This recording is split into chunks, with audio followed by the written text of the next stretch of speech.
حکومت نے pension scheme میں 13 ترامیم کی تجویز دے دی۔ پینشنرز کے لیے اہم خبر، پینشنرز کی وفات کے 10 سال بعد تک اس کی فیملی کو پینشن مل سکے گی، جبکہ حادثاتی طور پر ریٹائرڈ ہونے والے سرکاری ملازمین کو 60 سال کی عمر تک پینشن ملے گی۔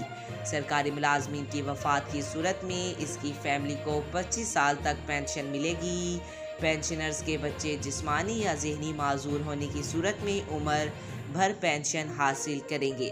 مسلح افواج کے ملازمین کی رضاکارانہ ریٹائرمنٹ اور سول آرمڈ فورس سے رضاکارہ ریٹائرمنٹ پر پینشن سے 3 سے 20% سالانہ کٹوتی ہوگی۔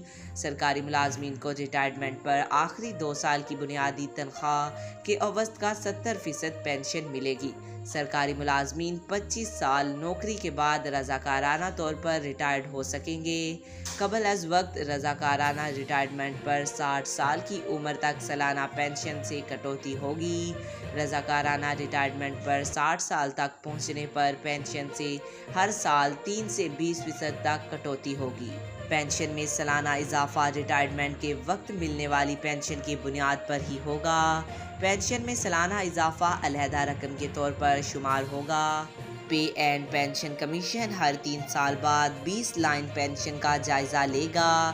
پینشن میں سالانہ اضافہ 2 سال کی اوسط مہنگائی کے 80% کے برابر ہوگا۔ آج تک کے لیے اتنا ہی۔ مزید ایسی معلوماتی ویڈیو دیکھنے کے لیے ہمارے چینل کو سبسکرائب کریں۔